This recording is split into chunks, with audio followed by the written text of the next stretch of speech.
All right. Good evening, everyone. I'm Tom Roberts, and I am Director of Community and Economic Development for the City of Buena Vista. And I am really pleased to see the great turnout that we have tonight for this presentation. Just looking through the names here, we've got a really good representation of local and regional stakeholders. So I'm really pleased that everyone's here. I'll briefly note that one group of folks that you're not seeing here is our city council. Unfortunately, they are delayed. There was another meeting earlier this evening that was scheduled kind of last minute, but it was an important meeting. So they may be joining us later, hopefully, but we're going to go ahead and start. As I said, we have a great crowd tonight. So I just wanted to begin tonight by thanking our consultant team, Terry Ammons, Chuck Dupree, Dan Pizzoni, and Bill Mechnik. They've been great to work with over the last several months on this project. Just to make sure that everyone's on the same page about what this project is, this is a community development block grant program, Business District Revitalization Planning Grant.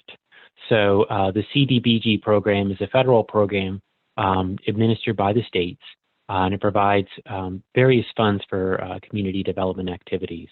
So the Business District Revitalization Planning Grant studies, obviously, a downtown business district and economic development aspects as well as physical development aspects. So I thanked our consultant team. I also want to thank our project management team. We have a great group of people that's been with us for well over a year now as we've worked on this project.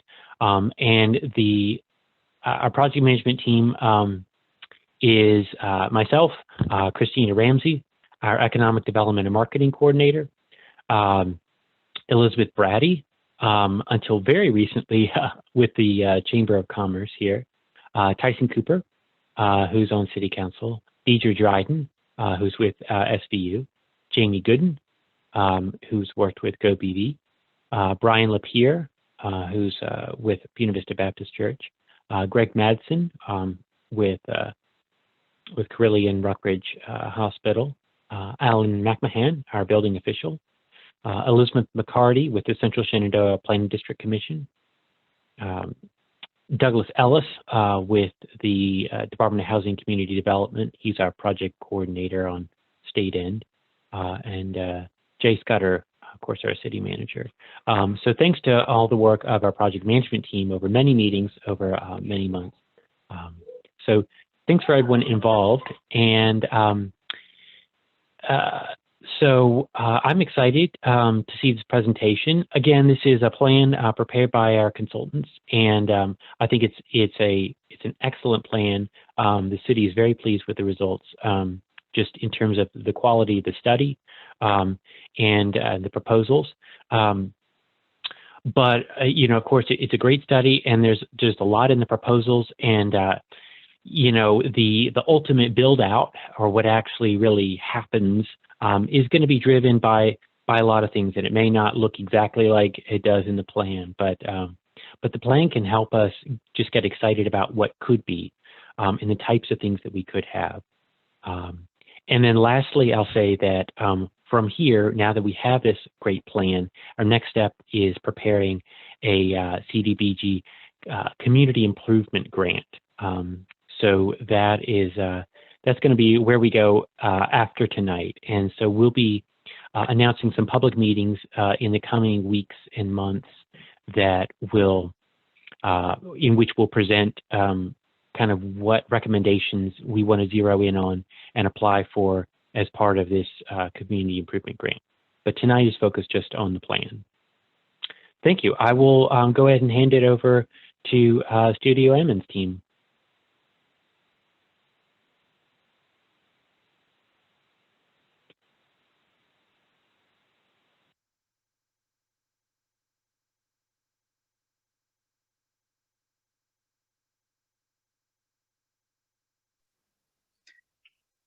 Okay, can everybody see the screen now? Do I have the right one shared?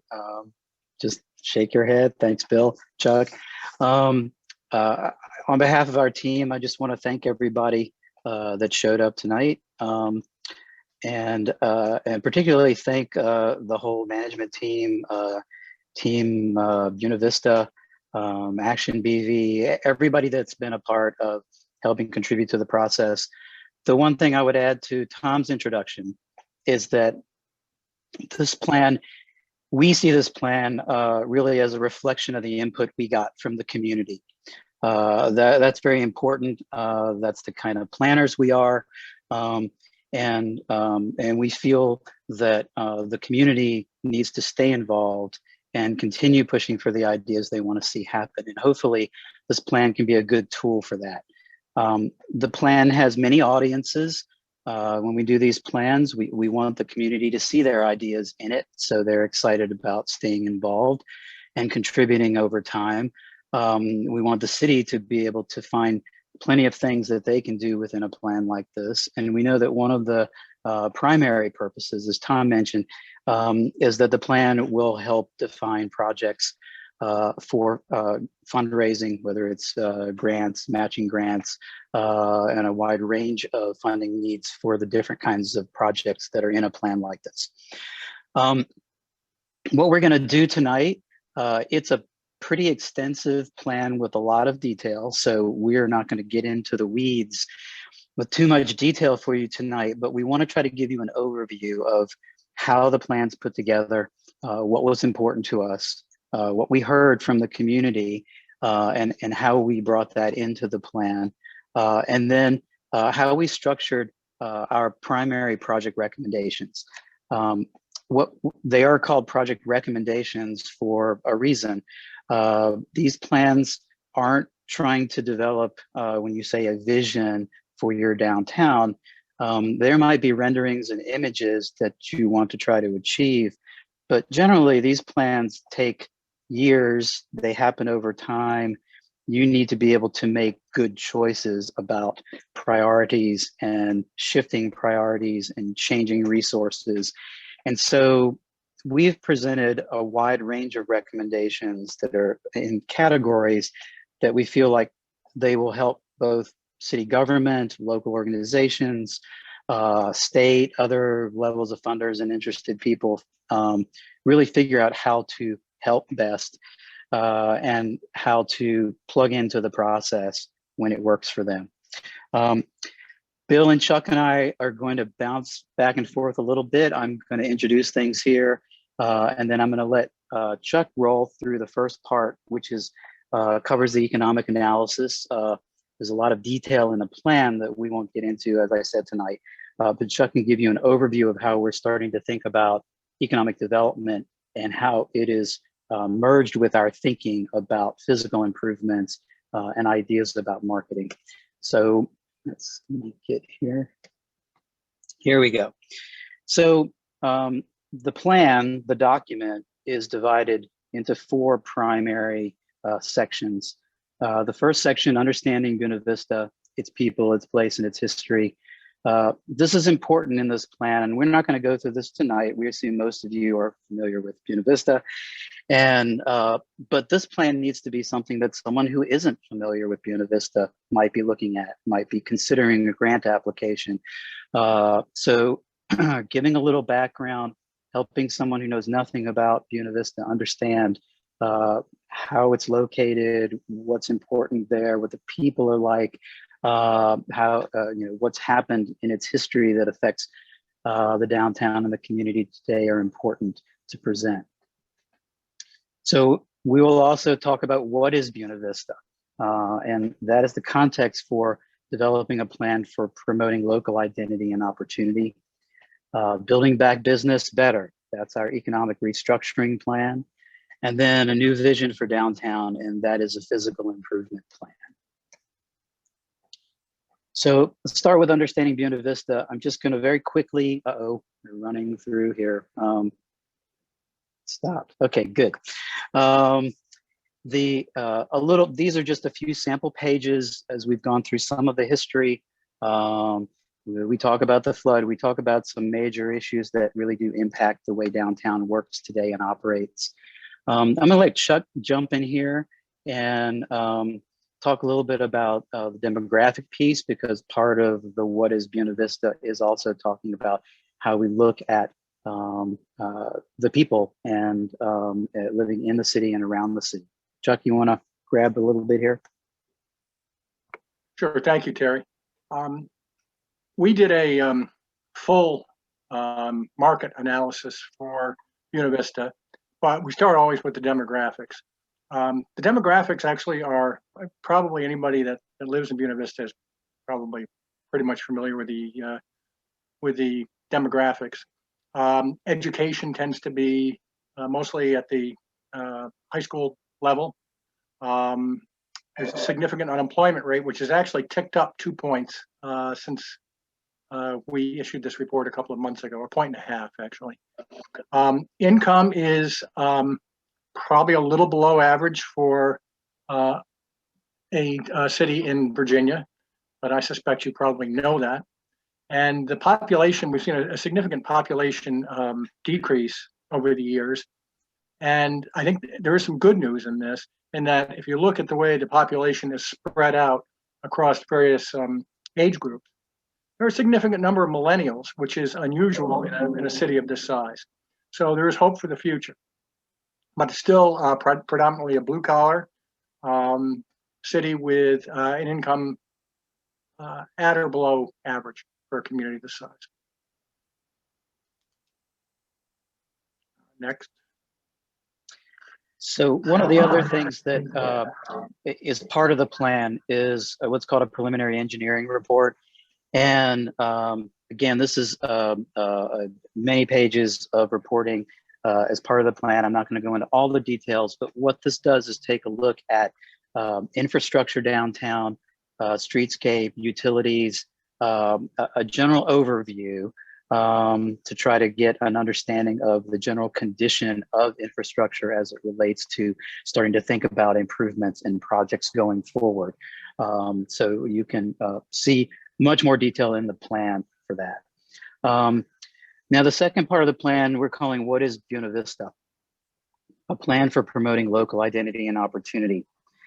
And we're kind of taking a little bit of a position here that we don't want to use marketing and branding as the terms here. We want to think about this a little bit differently. People tend to want to develop, they want to know how to have a catchphrase, and when they brand something, and try to make it marketable, sometimes it gets removed from what you're really talking about and becomes very kind of corporate and business-like. We want to talk more about understanding and promoting the identity of Buena Vista through its place, its values, and its history, and then promoting its people, its assets, and its opportunities. So this is a little bit different way to think about this. Part of what we did in our surveys and gathering information from you is compile some of the things we heard.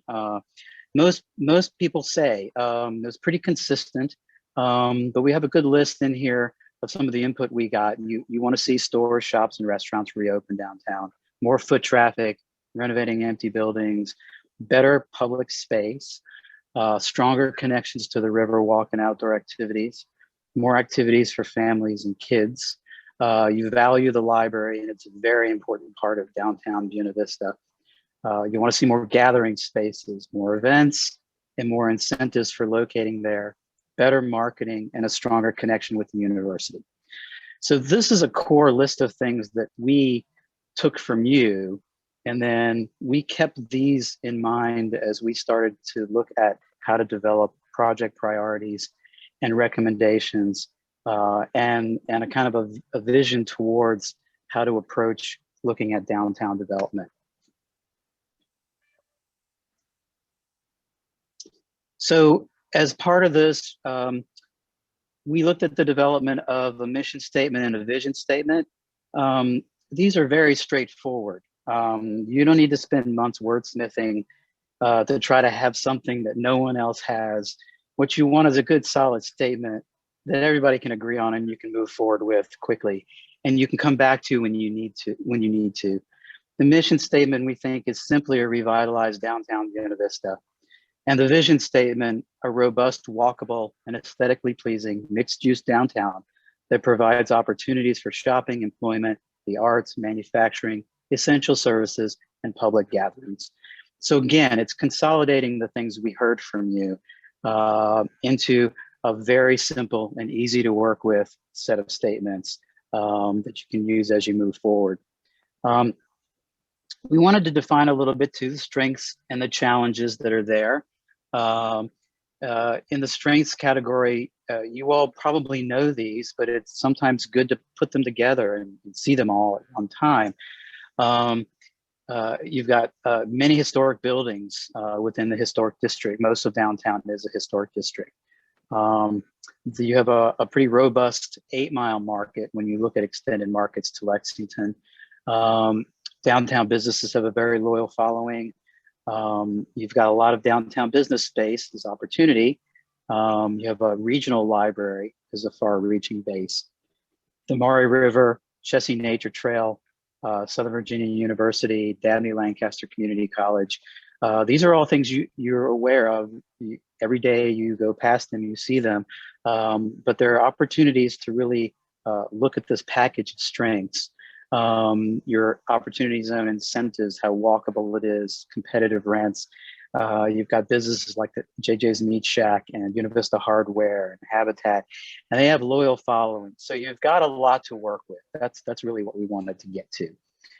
Now the challenges, you're all probably pretty aware of the challenges too. They're part of the reason that we're here working with you to develop this plan.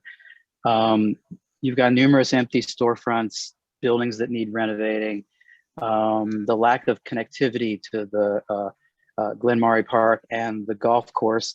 The separation is because of a beautiful river, but it does separate things a little bit from downtown and your businesses. There's some residual bad publicity right now from real estate deals and things that haven't worked out so well. There isn't a Main Street manager or someone right now that is a paid person that's focused on the private side of development. The public and green space are not programmed regularly. Wayfinding signage, not very good right now, something that could be improved. Downtown has a bit of a poor image amongst locals.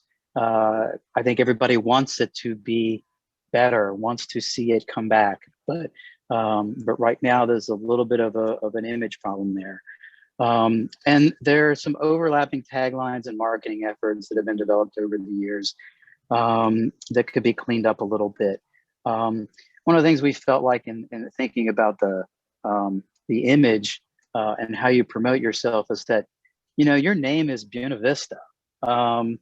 Most places feel like they need a tagline because they need to say something qualitative about themselves or, you know, get people interested. But you don't need it because your name is Buena Vista. And so you've already got that working for you. So we feel like there's a way to start working more strategically with the actual name Buena Vista. And then when you look at branding, it has more to do with sort of project or initiative based focuses that all happen in Buena Vista. So as a different way than trying to say we need a new brand or we need a new image. So I'm going to let Chuck jump in here for a minute. A couple other things as we go through. So as we looked at this, this is an example of say, taking a project or a separate initiative and branding it, but being able to sort of tie it into Buena Vista. These are just made up, but you know, if Buena Vista Forward is something that continues ideas that can be fun and help garner some interest from people who don't know anything about Buena Vista, dip your toes in the Blue Ridge, starting to really connect with people that can relate to the natural resources, the sort of beauty of the surrounding that's there that you have to work with. So this is going to be the section I'm going to let Chuck run with this, building back business better.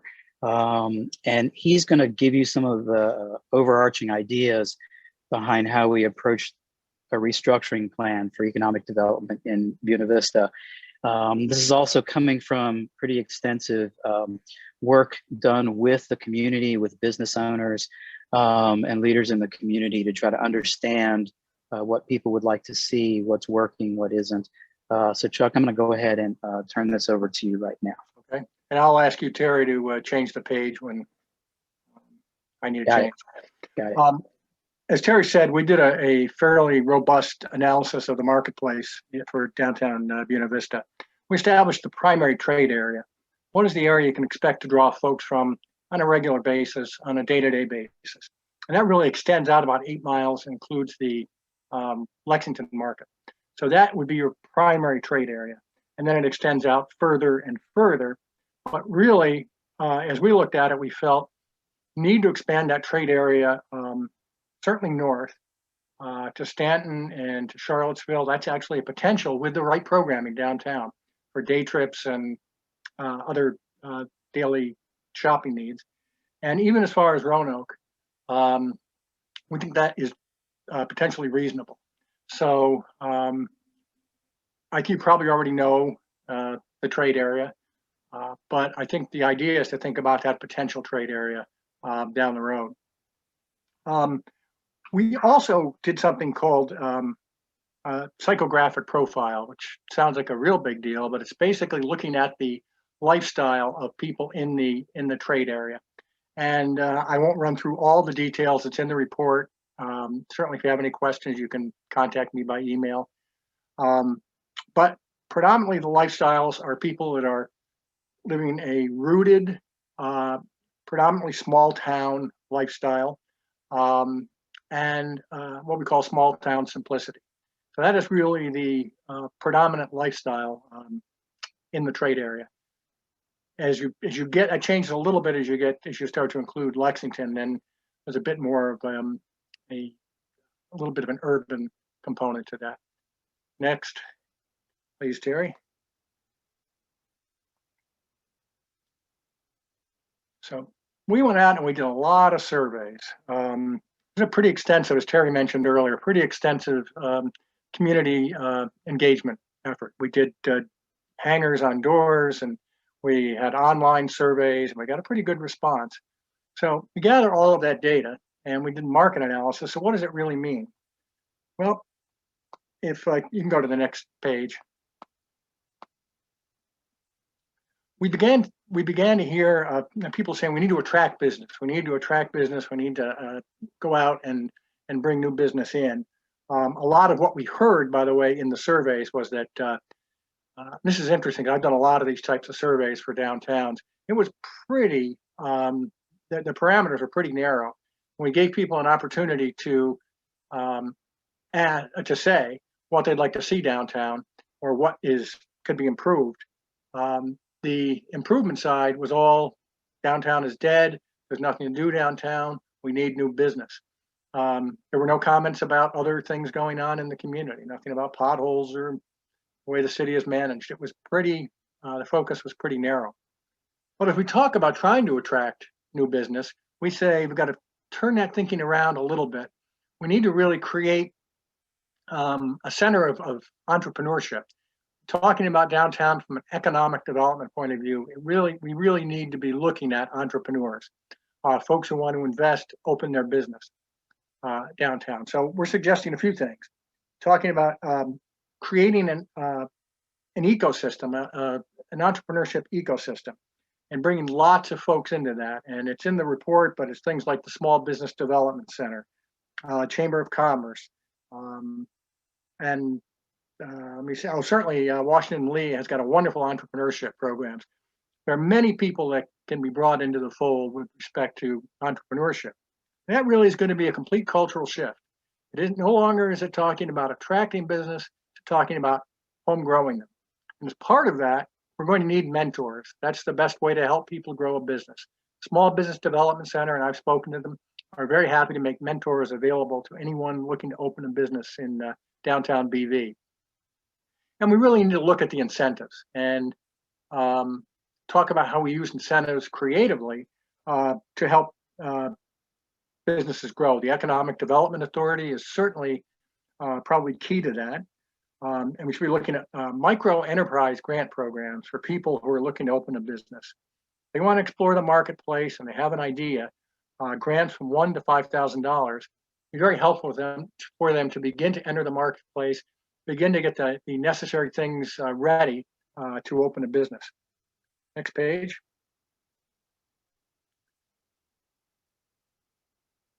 One of the keys to any downtown revitalization program is renters.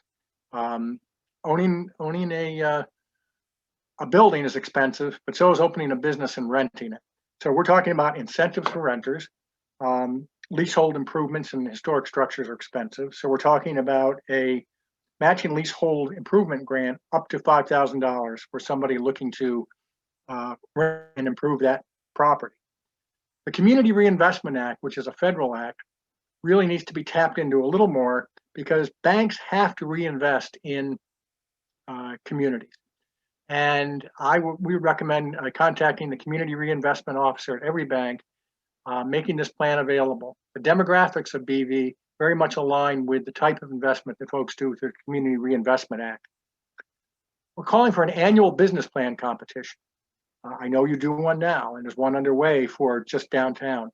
That should be every year. I know that Gauntlet currently has produced businesses, but this really needs to undergird the notion of entrepreneurship in the downtown. Often a bank will be a great sponsor for that on a yearly basis. Seen it in downtowns and communities this size all across the country. Need to market nationally and statewide for entrepreneurs.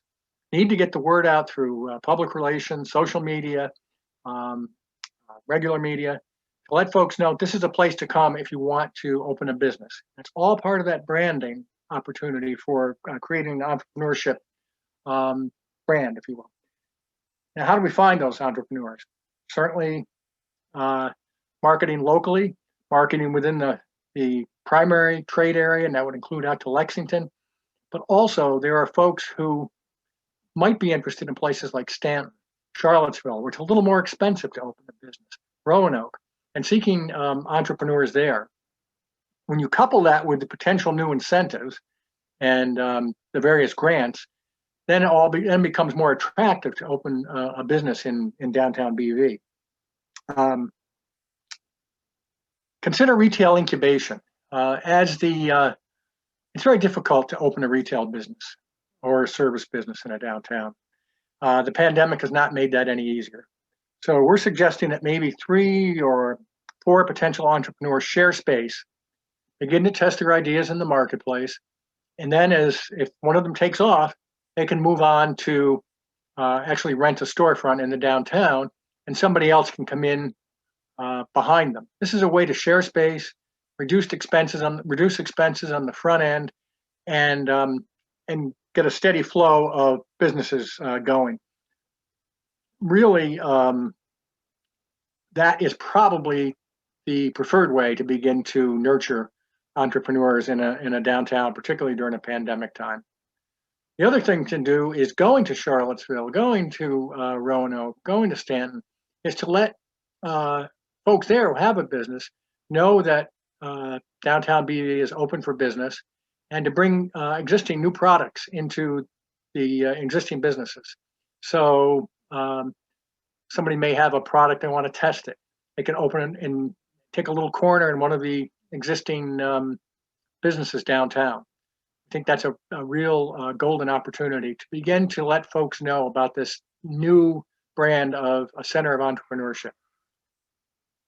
And we're also calling economic gardening, meaning gardening and home growing our own businesses.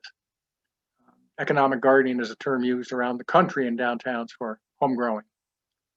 Next, Terry. This is key, and I know Terry is going to go into more detail about this later. For the long-term success of BV, need to have a full-time Main Street manager and a full-time Main Street program. The Main Street program is a program in literally thousands of communities across the United States. It's about 35 years old now. It's produced significant investments in downtowns, particularly in smaller communities. The state has a coordinating program here in Virginia through the Department of Housing and Community Development. But a Main Street program addresses all of the components of a downtown program that are necessary. Organizing people, design and historic preservation, promotion, special events, promoting the community generally on a number of fronts, and then economic restructuring or economic development. That is going to be, I think, probably should be the centerpiece of your downtown revitalization effort going forward. Also, BV is well positioned in terms of incentives. They're in the final report. I don't have to run through them all here, but the entire city is an opportunity zone, which provides tax incentives to people looking to invest in the city. So we recommend continuing to get the word out about that. Tom and Christina were very, I think, forward-looking and hired a firm to begin to market the opportunity zone, and we just recommend to continue to do that. And there are other incentives as well. Next page. I think it's back to Terry. Right. One of the other things to look at with the downtown is being mostly a historic district, you have access to state and federal tax credits on rehabilitation of buildings that qualify. Now, there are two ways to expand the number of buildings that would qualify for these tax credits. One is the expansion of the historic district, and this just shows you kind of quickly, the blue outline is the downtown project area that we're looking at. The red outline is the existing historic district. And then the dashed yellow lines show areas where the buildings that are there could be included. And this is also part of extending, because they have the 50-year thing, the 50-year rule, the date of the period of significance that's connected to the district could be moved forward a few years right now. And so it could include several other buildings. This is a really important incentive for rehabbing difficult buildings.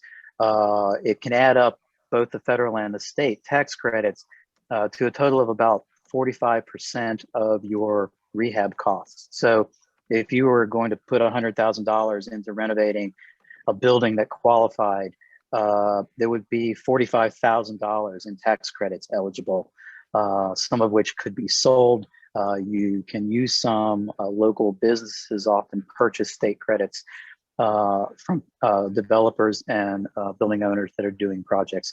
So this is a really important consideration. There is a survey work to be done to identify the specifics of the expansion, but that's something that the city could start looking at immediately. So another thing, just building on what Chuck said, and a lot of these recommendations, we want you to take them as, what ifs, but they come with the benefit of our experience over time and trying to develop examples so that you can see how a project might work. We wanted to look at the library project. We know that there were some talk of a move of the library at one point in time. The community, everyone talked about how important the library was to the community. So it is a real centrally important piece of downtown, the downtown fabric and the kind of social life and community life of downtown. So we just wanted to look at some options here. This was a little scenario that we ran. It's not saying this has to happen, but this is the way a project could happen.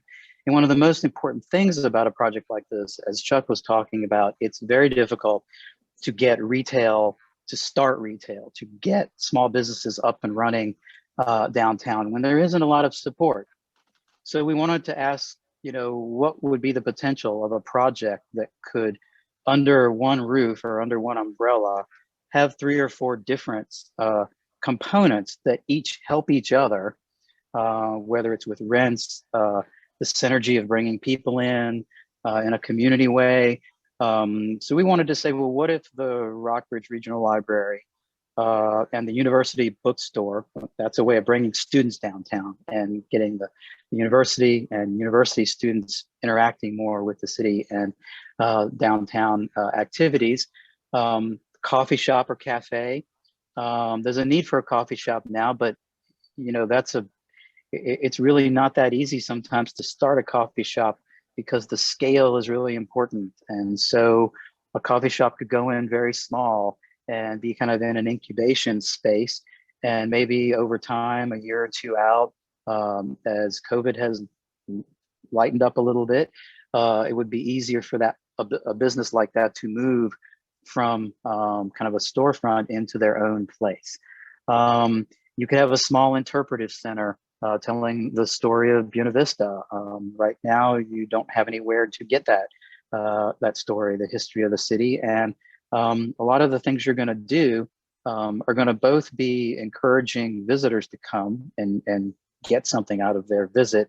But at the same time, these millennials and all these folks that Chuck was kind of pointing to, you want them to grow into Buena Vista citizens and remain Buena Vista residents and understanding the city and its history and its own story. So, we looked at a project where we possibly put the library in a larger building as an example of how to renovate a building downtown. There are many buildings. We just called it the librarium. That's a historic term for a bookshelf. But you all know this building. It is a big blank wall. It's one of the kind of larger buildings that has an impact on the street because it's empty. It's in a row of buildings where many of the buildings are empty. So what we wanted to just show is how a building like this could be developed with 2 or 3 or 4 functions all working together in synergy to support each other. And it makes things sometimes financially better and it can become a kind of community hub that draws people in. You see each other, have a good time, parklets on the street. There are many ways to think about opportunities like this with the empty buildings and the lots that you have downtown. So now the physical improvement plan, Bill and I are going to take this. I'm going to turn it over to Bill to talk about a couple of projects here in a moment. Here's another look at the project area. So you could get a sense for the downtown area really as it relates to the river. You can see the golf course and the Glen Murray Park and then the residential areas surrounding downtown. As we started looking at planning and how to approach this, we wanted to be able to have a way to structure a pretty wide range of project recommendations, but have them create something over time that starts to knit itself together, tie itself together into the downtown city fabric that we heard you would like to have. So the primary recommendations are grouped into these 5 categories or groupings. Connectivity, gateways and wayfinding, the Main Street Initiative, which we felt important enough to be its own group here, public space, and beautification and placemaking. So connectivity really relates to traffic flow through, in, getting to the city, connecting with things in the region, what's going on, looking at, it kind of is a precursor to some of the gateway issues we'll talk about in a moment. But there are other issues of connectivity that we felt were important. You've got all this green space and you've got trails nearby, you've got the Appalachian Trail, there are all sorts of things that you would tell folks, this is why Buena Vista is a great place because all these things are nearby. But the downtown could be a place where we start to connect many of those things and create a focus and a center that can really give people more access to these amenities. as you start to look at how these ideas focus themselves and group themselves, what we call Main Street here is Magnolia. Magnolia is sort of the commercial Main Street of downtown. And then 21st Street becomes a really important connector street that connects across from the river through downtown and then to the residential neighborhoods, and even can connect up towards the Appalachian Trail and other aspects of other ways to connect to some trail systems in the region.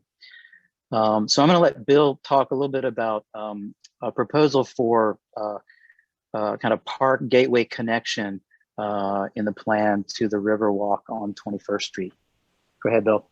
Great, thanks, Terry. I appreciate that. And you can see one impression that I got when I first started this project and visited Buena Vista again was really the opportunities that you have and how you're set up. I mean, if you look at best practices in planning communities and the amenities that you have around you, it's a pretty tremendous opportunity, I think.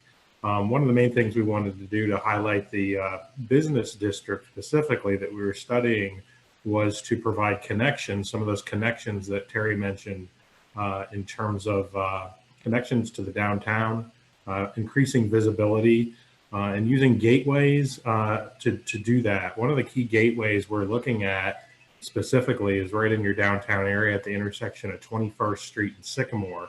As you come down Beach Avenue and then that transitions to Sycamore, when you arrive at 21st Street, you don't really have a great sense of where you are, but there's a great opportunity here to create a sense of place and connect you visually and physically, both to the downtown, to the riverfront, as well as up 21st Street, ultimately to Laurel Park and the Blue Ridge Parkway. So this graphic sort of illustrates some concepts and very simple concepts in terms of enforcing or enhancing pedestrian connectivity and the visual connectivity of the streetscape to the riverfront and your Riverwalk.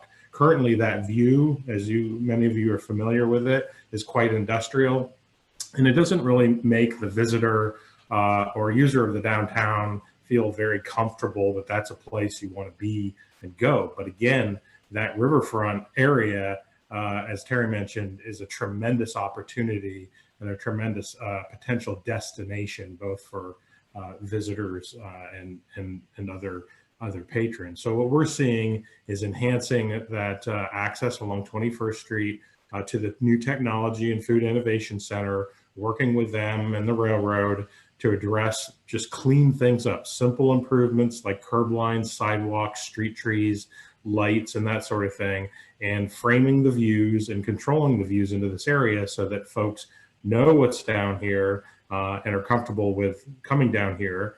We're also showing us trailhead here, pavilion, and some other facilities that could introduce a very significant and high quality riverfront park for your citizens and visitors.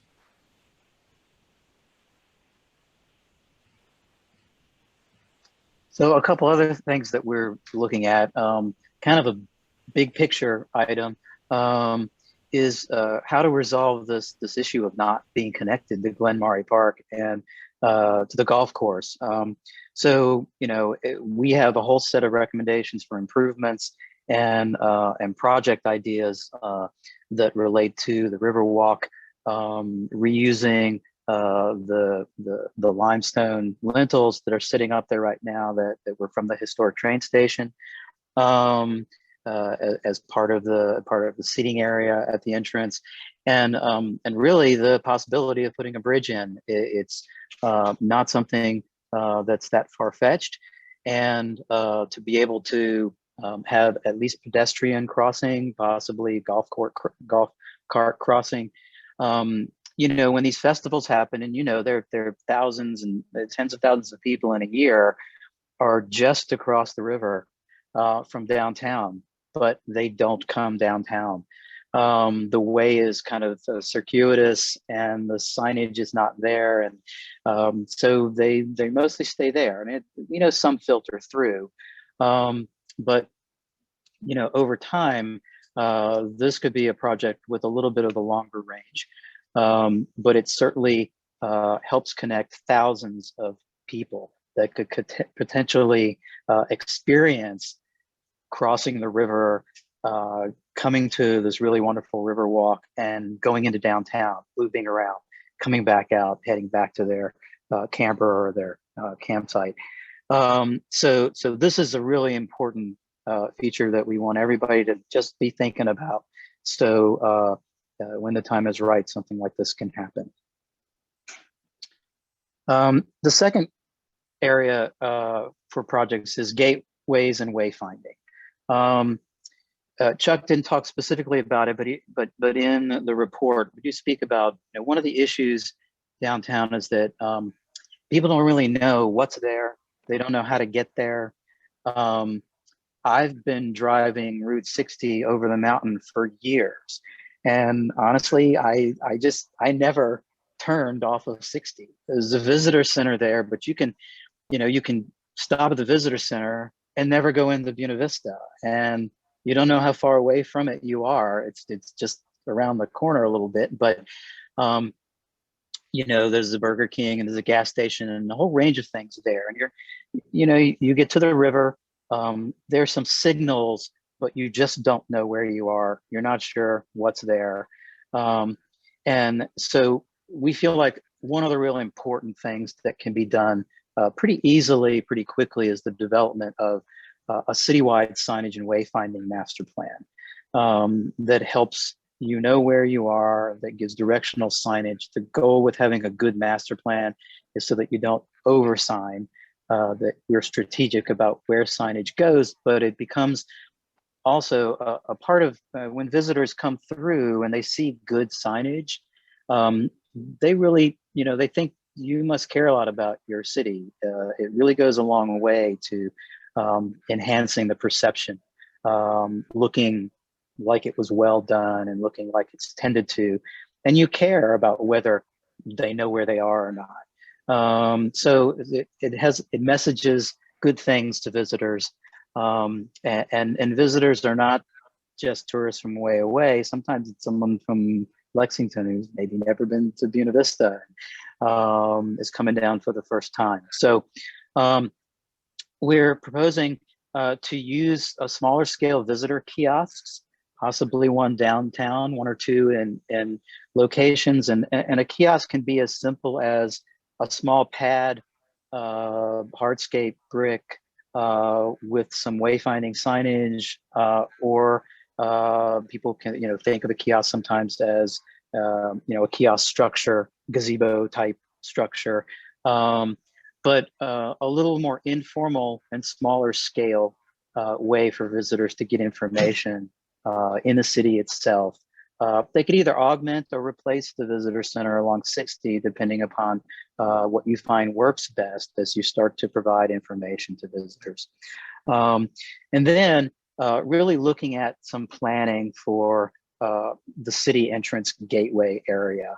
I'm gonna let Bill again, or just quickly, I wanted to show a couple examples.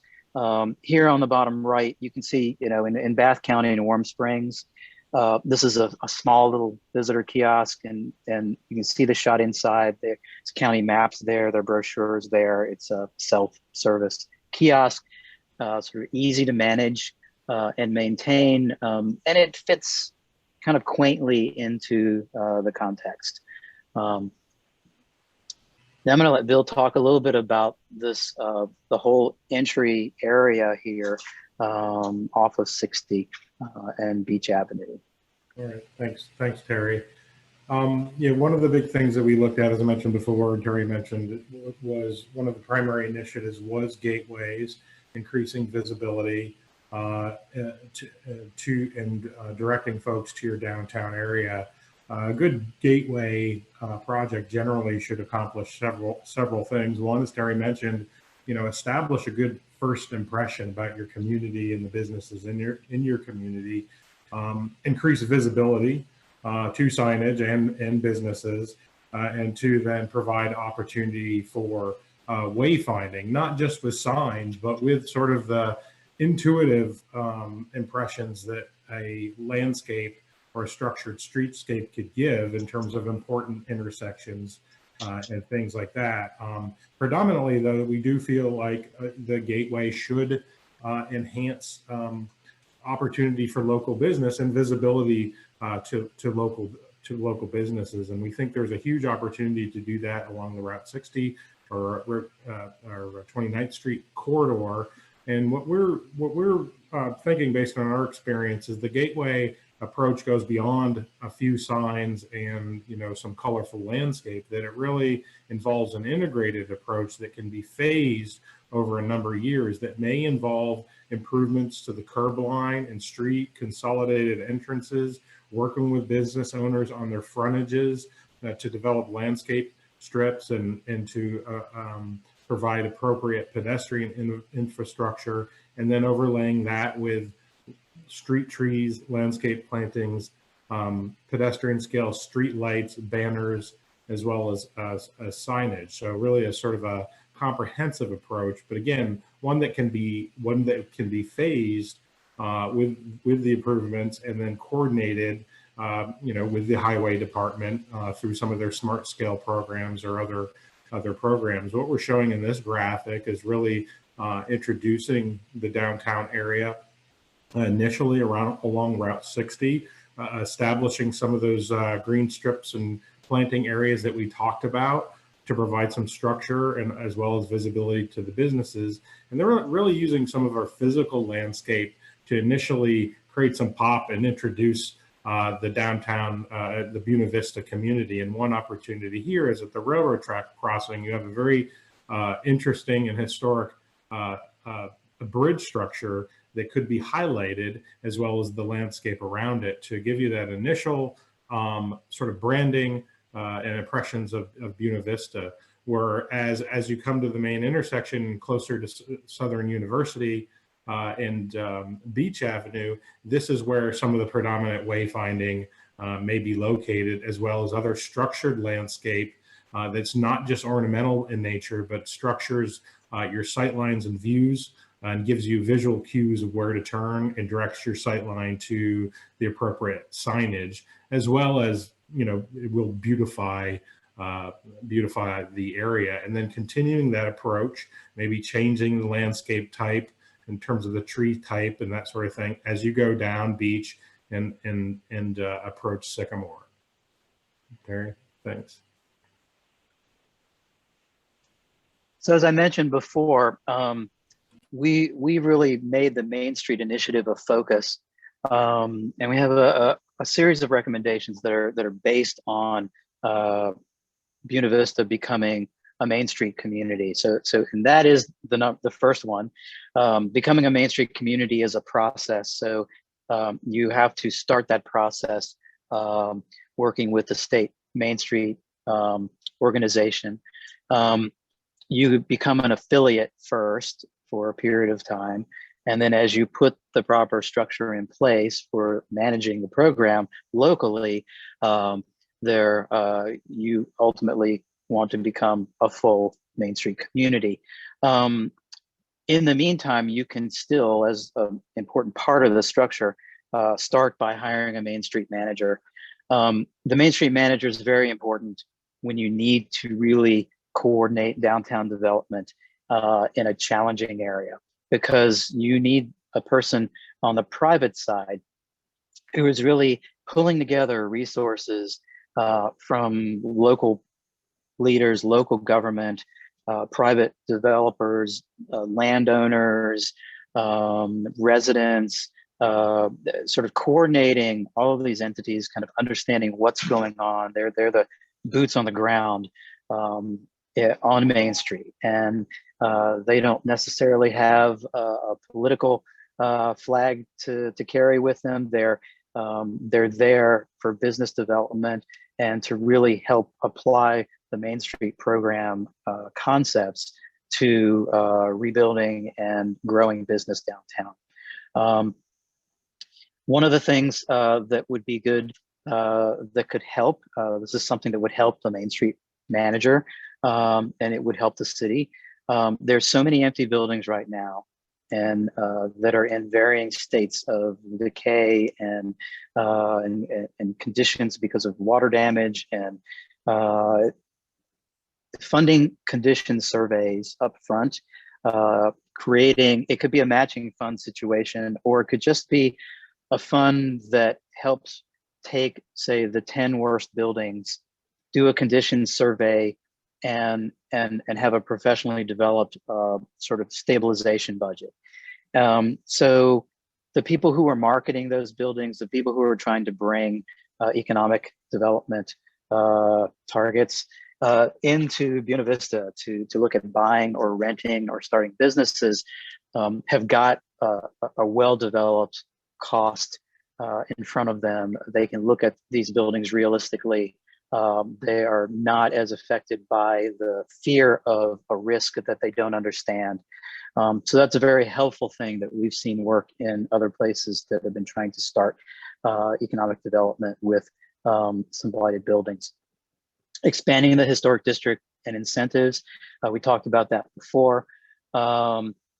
Targeting empty and blighted buildings. I mean, many of these things relate to each other, but you can't just expect the city's economic development folks to do all the things that need to be done to really keep a focus on this. They can work better in partnership with the Main Street program and the Main Street manager to work on these issues.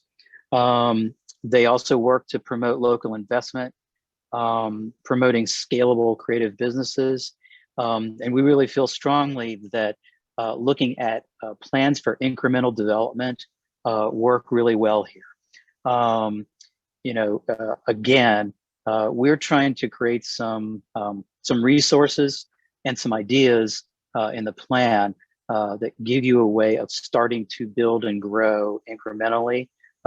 So it's going to be much easier for you to manage over time. Businesses are taking less risk up front. And hopefully in 5 years, those businesses are still there and you've been able to nurture them and help them grow. So public space, we heard a lot of people talk about wanting to come downtown, wanting to have more access and have better quality public space. You've got a lot of good public space, but you could have great public space. And so part of what we wanted to look at are some ideas for how that can happen over time. What are some projects you can start to look at right away? And what are some things that, are incremental projects that, again, as I said, a vision for downtown is kind of like a 10-year, 20-year thing, typically. And it's not totally organic, but it doesn't come from one picture and getting everything in place as it should be. A lot of different projects and initiatives happen with different resources at different times. And you want to have a set of parameters, a set of anchor points that help in 10 years show how those projects have supported each other and they become the fabric of your downtown, and it's a real vital place. So one of the main things we started looking at is a new city center park. We also looked at a farmers and makers market in the public parking lot off of Magnolia, the Riverwalk, how to improve the Riverwalk. We've talked a little bit about connections earlier tonight to that in the 21st Street project planning. Glen Murray Park and Vista Links. Again, we've talked about the that separation between downtown means that right now, two of your primary potential economic drivers are kind of disconnected from downtown physically. And there could be ways to try to plan to bridge that gap. Sorry for that pun, over time. And then just streetscape improvements in the downtown area. All of these other improvements, wayfinding, getting people down there means you got to have product for them. So when they get there, if any of you, obviously, if some of you have been to Lynchburg, but I remember, 15 years ago, maybe even 20 years ago, going to Lynchburg, and they were putting in brick sidewalks, and they were putting in streetlights, and but there was nothing there. There were no businesses. The museum, the train station hadn't been renovated. They started developing those streetscape improvements little by little, very early, And if you go there now that they've got some anchor projects that have been put in place, like the Virginian, you've got the Children's Museum, those projects are not happening in a wasteland anymore, because that infrastructure was already there. You already thought there was the potential for those projects to happen because of that infrastructure. So one of the things, as we look at this, and we showed the larger aerial earlier where you could see that 21st Street corridor, but there's a whole range of ideas in this plan that help create this focus downtown. The focus really is a 21st Street corridor focus, and then Magnolia as the main street of the downtown streetscape improvement part of this. You can see where the farmers market is. You can see the city center park that we're proposing at the vacant lot there at the corner of 21st and Magnolia. And then the 21st Street River Gateway Park that we talked about earlier, all connecting, creating a core of public space and activity downtown that will start to redefine how people see Buena Vista and see downtown Buena Vista. Just a little aerial, you can start to see the relationships a little bit better. Farmers market. We would just for fun, if the historic city hall becomes an inn, and call it an SLN. These are ideas. These are recommendations for how you could start to see the reshaping of your downtown with a city center park, possibly a visitor kiosk there, and this 21st Street corridor really becoming a connection between these public resources and public amenities, with the new agricultural center that's underway and planning down here. And you've also got the Ford dealership up here, and the community college looking at starting to work on their development and planning for that project. So you have these anchor projects also kind of at both ends of this corridor. So that's how we see the structure for sort of the vision for a new downtown for Buena Vista. And we started looking at a few of these ideas a little bit. City Center Park, this is what's there now. It's already a green space. So it works informally, but it wouldn't take very much, as you can see here, and in the next image, to really brighten that space up, give it a focus. When people drive into town and they hit this intersection, they go, oh, that must be their Village Green, or we're calling it City Center Park because you are a city. So we want people to know that it's the city of Buena Vista. Using crosswalks and other improvements, additional plantings to help enhance some of the things you've already done downtown, and really expand that through the downtown area. And it becomes a gathering space that's very flexible. You can do a wide range of things with it. If anybody's into Cary Grant and Audrey Hepburn, you could show movies. So just some ways of looking at a space you already have with some very minor improvements. When I say improvements, done well. So all of a sudden you have a public space, it's family friendly, put a climbing wall in the back, have more events and activities here on a regular basis, and they're visible to people. People see things happening. So that's a very important part of that idea of programming your downtown for more activity. So streetscape improvements, Bill, and if you want to talk a little bit just generally about continuing to extend the kind of the improvements that have been started over time, that'd be good here.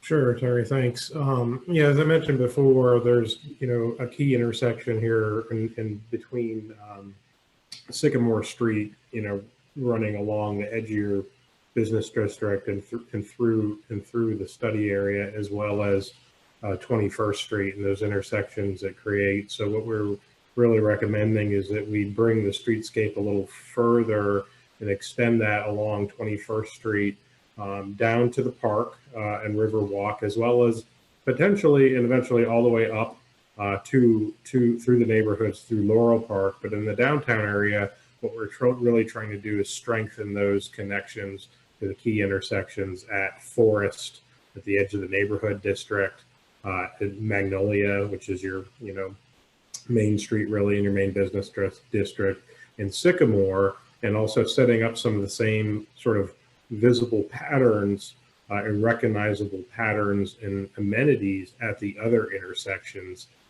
along 20th Street. So as far as the downtown area and the existing improvements Terry mentioned, we think there's some opportunity to bring that a little further and add a little feng shui, if you will. Some of the streetscape, it's all a lot of concrete and whatnot, but I think we could improve some of those intersections in terms of the visibility, pedestrian safety, as well as some of the amenity there, just simply by appending or amending some of the pavements with some color changes, with some plantings and planters and that sort of thing, as well as marking the pavement a little bit better to, again, introduce and help folks wayfind in the downtown area. Terry will probably talk about it a little bit more, but there's also some opportunities along Magnolia and their main street and along your main business district streets to add some amenity that will help to enhance businesses and future businesses in terms of providing opportunities for patrons to sit and maybe have their ice cream or just enjoy downtown, as well as diners to enjoy some outdoor dining opportunities along the main street rather than just simple sidewalks and parking. So the last category we're calling beautification and placemaking. Placemaking is an approach that's used, it's a term that's used today in planning a lot. But it really involves the community of taking charge of creating places in their downtown. It started out as a program where some folks would take a parking space and turn it into a small little park. They rolled out some fake grass, put some tables out there, and blocked it off. And it has grown now to something that's happening in cities around the country, particularly in areas that need to kind of increase the kind of visible life, visible activity in downtowns, because they're easy, cheap, quick. If you manage them well, they're not necessarily permanent. They can change. And so the strategies for doing this can evolve over time as the redevelopment of your downtown progresses. Some of the key pieces of a placemaking program would be looking at paintings and murals. We showed a couple murals, obviously, in some of our ideas and recommendations for projects here. You all have a grant right now to do a mural downtown, so that's really cool. And so developing a program for that would be a good idea, so you can keep that going. Sponsored landscaping, demonstration gardens. This is a way to get businesses involved and organizations involved. And have a little skin in the game. They get to put their little sign on there and feel like they're part of what's happening downtown, that it's not just a kind of a government program and you're waiting for government money, can't do anything until the grant comes in. There are lots of things the community, the residents and the business owners can be doing to actually support and be an active part of this kind of planning. So parklets and street installations, like we talked about earlier. And then, this is always my end, is sort of neighbors helping neighbors. I mean, get people involved in kind of community projects downtown, where they all show up on a weekend and get to, somebody to, bring pizza to Home Depot to donate painting supplies, go fix up someone's building that they don't have the money to do it. As soon as you start doing that, there's obviously no end of projects, and you really just get people excited about having contributed something. It looks better when it's finished. And, Buena Vista is a small scale city. So it's really easy for a small thing to make a big difference, to really change the way people see the place, see a building, see the downtown, and see their downtown. So that's a really important part of thinking about the next 1 year, 5 years, 10 years, and 20 years. So the end of the report has a set of summary recommendations, and it's a matrix that's pretty, there's over 100 recommendations. There are a lot of recommendations. They are built around a set of project goals that we feel kind of sum up what we've tried to achieve in looking at these recommendations and developing the project vision. The first, to spur economic growth and pride of place by making Buena Vista's assets and opportunities visible and accessible to visitors and locals. To attract new business owners to locate downtown. To renovate blighted and unoccupied buildings. To turn around public opinion and negative sentiment about Buena Vista through the revitalization of its downtown. To improve the quality of Buena Vista's public space. To improve and envision the Riverwalk as a primary destination for local and regional visitors, and to activate the Buena Vista community to be its own best advocate for progress. So I'll leave you, there are several pages like this at the end of the report. This is a project matrix. Each project idea, these are project recommendations. They are what if. They're sometimes, this one's easy. There's one that's 0. Sometimes in the cost category, it might say volunteers. You don't just look at big projects that cost a lot of money. We feel like this matrix provides a wide range of opportunities for anybody and everybody in the community to be part of something, to help make something happen. So strategically, we've identified some projects we think get a #1 priority. Those are the projects in red. Some of them are marketing and economic development focused, and others are focused on the categories that we talked about in terms of the recommendations. But this is really kind of a menu that you all can use, both the city, organizations, private individuals, to decide what they think might be important, what ideas they just are interested in. And a beginning look at, what are some of the first costs that need to be thought about if you're going to go after grant money, if you're going to try to put together something locally, and what partners might be involved in trying to realize some of these projects. So that is the end of the report. Tom, I guess I'll turn it back over to you.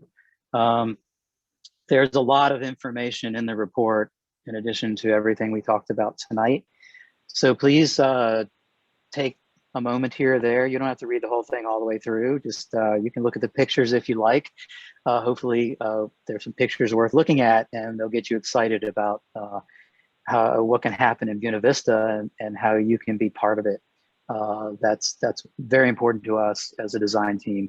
And so again, we just want to thank you. Thanks for showing up tonight. Thanks for responding to all of our requests for information and the door tags and the surveys. And, I hope all of you will continue to be supportive here as things move forward. And again, thanks to the city council, and everybody that's, been so gracious as to, give us what we needed when we needed it, and be there when we had questions. Yes, thank you. Thank you very much for that presentation. And I know it is a whole lot of information, but what we wanted to do now is open up the floor for questions. So we would like, if you have a question, to just try to keep people from speaking on top of each other, if you can use the raise hand function, or type something in the chat box, and we can, of course, if you're on a phone, that's going to be, if you're just dialed in by phone, that's it's going to be harder. So just let us know what questions you have. And Christine is going to be helping to sort of coordinate this. And I see one hand raised right now. So Sky, do you want to unmute and then ask your question? Yeah, I just had a question about when it listed the strengths of BV, it listed competitive rents. Something that I hear from people is that stops them from bringing businesses into downtown is that they say the rents are very high, especially in buildings that need a lot of updating. So what do you mean by competitive? Are we talking in the area, or are we comparing to market value? What does competitive mean in this sense? Chuck, you want to take that one? Sure. We placed it against the trade area, and that includes Lexington. The rents are higher there. So I would agree with you that for buildings that need to be fixed up, the rents are probably, and in some instances, tend to be a little high. But overall, I felt comfortable with the rent structure. That said, we recommended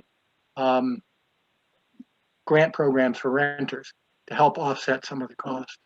And but overall, particularly our survey of business owners, folks felt rents were fairly competitive.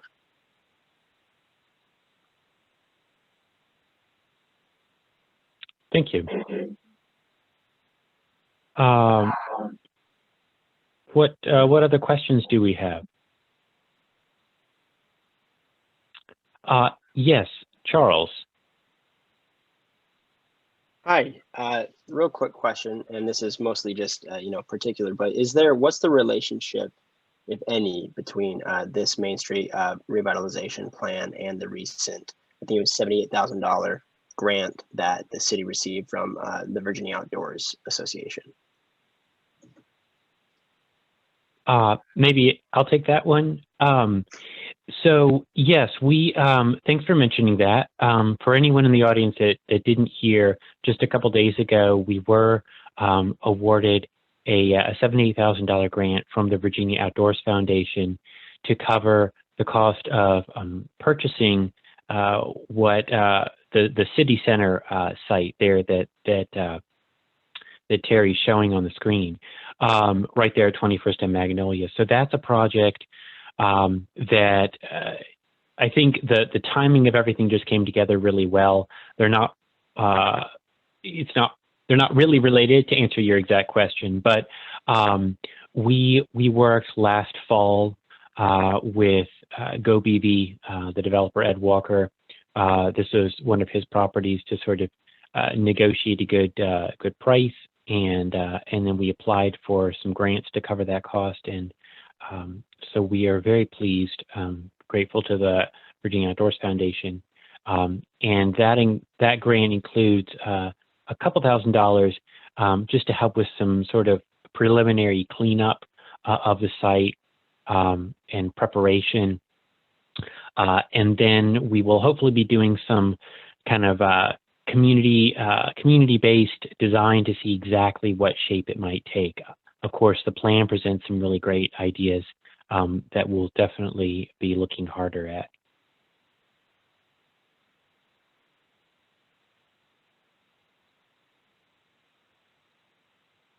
What else?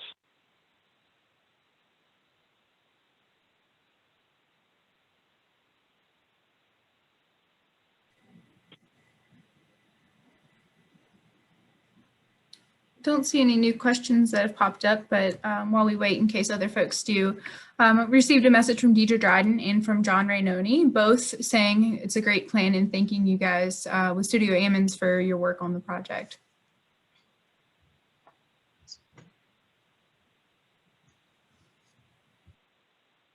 It's nice to hear. I guess we wore everybody out. Well, I'll just say that you are welcome to send any questions by email to me or Christina, and we're happy to answer any questions individually. You can also call us, And I think our contact information is on the city website, but also Christina, maybe, there we go. Christina's on it. She's got her email in the chat window there.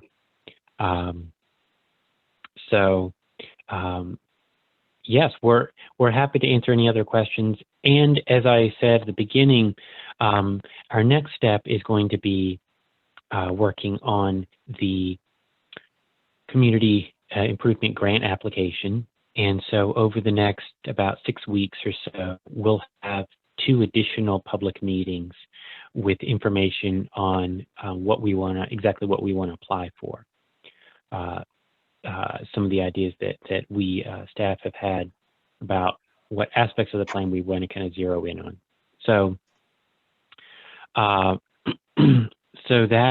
there will be more meetings, so stay tuned. And I really appreciate everyone's time tonight. And I hope that you're as excited as I am. I think there's just a ton of stuff in this plan to spur so many ideas of great projects. So thank you again to Studio Ammons and everyone. One last chance for questions.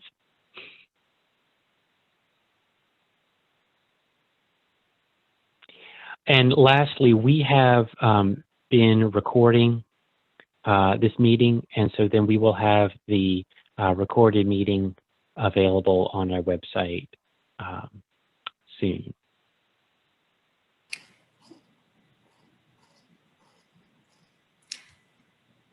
Well, All right. Thanks, everybody. Thank you, everybody. Just a little And nod have to a good summer night. movies now that it's sleeting and snowing everywhere. Yes.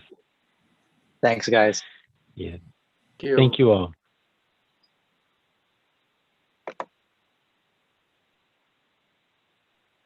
Tyson, I unmuted you to see if you had any questions since you guys joined a little late. No, Well, I've read through well, I don't know if Cami does. No, I'm good. Okay. Okay, No. yeah. I'll send you guys the recording. That way you have the beginning of the meeting as well. Yeah, that'd be awesome. Thank Thanks. you. Yeah, and I've read through the report. Thank you, Terry and team. Yeah, it looks awesome. I'm excited. Thank you. All right. Talk to you guys later. Have a good night. Good night. Bye.